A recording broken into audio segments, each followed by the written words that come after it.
وما أرسلناك إلا رحمة للعالمين. Kemudian bab selanjutnya yaitu kemungkaran seputar si buah hati. Sebagai penutup pembahasan ini, kami akan menyebutkan beberapa bid'ah yang menyertainya agar kita semua waspada.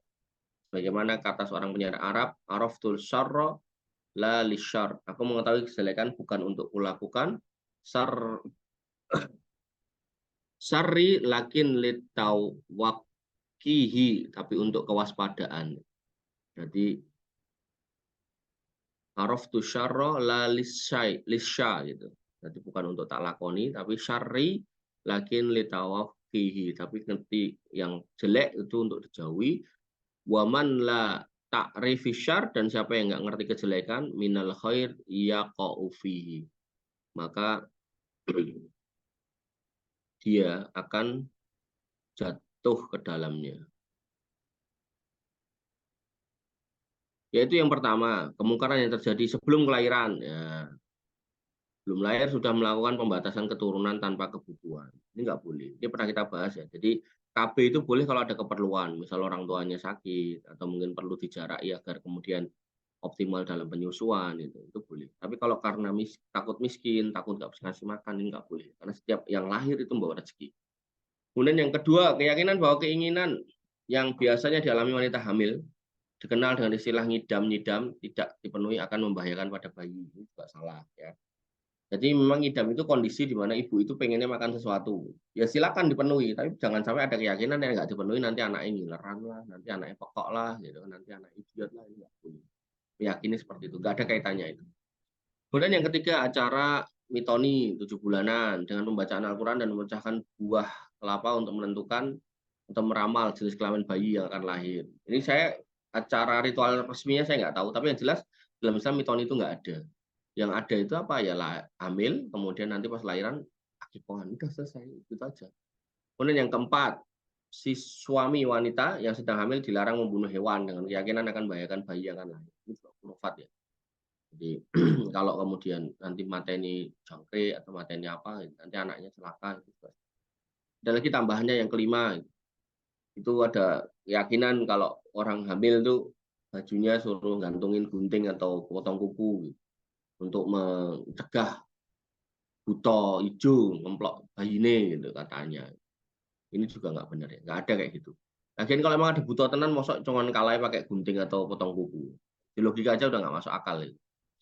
Nah, harusnya yang benar gimana ya? Kalau emang pengen melindungi dari syaitan ya, pertama pas hubungan suami istri berdoa, kemudian pas hamil ya banyak berdoa dan banyak baca Quran gitu. Kemudian yang kedua, saat melahirkan, apa kurofatnya? Yang satu, proses kelahiran ditangani dokter pria. Padahal ada bidan atau dokter wanita.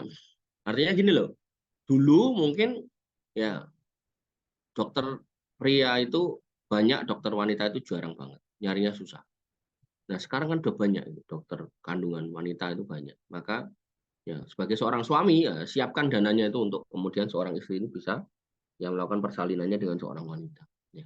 Gampangannya gini loh, kamu kalau punya makanan, makanan apa ya, misal contoh kue tar gitu, kue tar, terus dicolek sama temenmu tangannya kotor gitu, tangannya kotor, mungkin habis main bola, mungkin habis nyari belut di sawah, gitu, demok rotimu, mesti kan kamu nggak boleh gitu. Nah maka istrimu ini lebih dari sekedar roti, gitu, lebih berharga dari sekedar roti. Gitu. Terus kamu serahkan kepada laki-laki lain terus diemek-emek gitu. Apalagi kalau proses yang namanya dokter kandungan itu benar-benar dibuka area kemaluannya. Nah, orang Jawa bilang itu benar-benar diogok-ogok gitu loh. Nah, sehingga harusnya nih seorang laki-laki yang baik itu punya rasa cemburu di situ. Cemburu itu bukan berarti cemburu yang salah ya, cemburu yang benar gitu. Mosok kamu rela gitu loh. Ya, bahasa sekarang gak bahaya dah gitu. Nah, makanya ada seorang dokter itu yang dia selalu bahasakan gini. Saya itu kalau ketemu di jalan sama pasien saya tuh lupa orangnya. Karena yang saya ingat itu ya saya pas dia ada di meja periksa saya, bukan pas di jalan. Jadi saya sering lupa muka pasien saya, tapi kalau kalau dia lagi buka aurat itu saya terus jadi ingat. Ada dokter-dokter kayak gitu, dokter-dokter mesum kayak gitu. Nah, maka yang harus kita pahami adalah ya harusnya seorang suami yang solih itu tidak akan menyerahkan istrinya ya untuk diemek-emek, diobok-obok atau apapun lah istilahnya oleh seorang laki-laki, ya, apalagi yang tidak ada hubungan kekerabatan sama sekali. Jangankan sama yang nggak ada hubungan kerabatan, sama adiknya aja udah nggak boleh kayak gitu. Allah taala. Kemudian yang kedua, membukukan tanggal kelahiran dan menjadikannya sebagai perayaan hari ulang tahun. Tadi tak jelaskan. Ini merupakan bid'ah yang sangat keji karena menyerupai orang kafir, bahkan orang musyrik tadi saya tak jelaskan. Maka nggak perlu ulang tahun, ya, nggak perlu ulang tahun. Yang ada tuh itu justru buang-buang energi, ya, udah nggak sesuai dengan agama, buang-buang energi. Ya, wallahu taala. Kemudian yang ketiga, setelah hari kelahiran, adzan pada telinga kanan dan iqamah pada telinga kiri. Hadisnya lemah. Jadi kalau kita termasuk yang mengamalkan ini, ya silakan cari hadisnya dulu, paling enggak riwayatnya Hasan ini. Silakan diamalkan. Tapi kalau nggak ada, yang ada hadis lemah, maka sebaiknya ditinggal. Kemudian yang kedua, memotret bayi dan menyimpan fotonya sebagai kenangan, dipajang.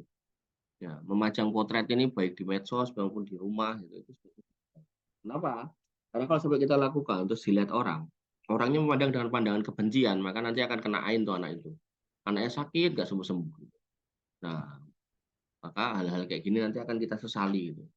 Jadi kesenangan sementara gitu, dengan menyimpan fotonya, dipajang segala macam. Gitu. Tapi kemudian akan menyebabkan kerugian yang lama. Gitu. Nah, terus gimana sikapnya yang benar?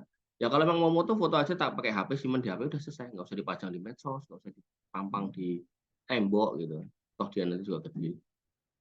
Yang ketiga, sebagian masyarakat punya adat meletakkan uang atau harta sejenisnya di bawah kepala bayi. Bahkan sebagian orang ada yang menghutang untuk menyelenggarakan bid'ah ini, mengerjakan mereka agar bayi kelak menjadi hartawan. Ini juga nggak ada kaitannya.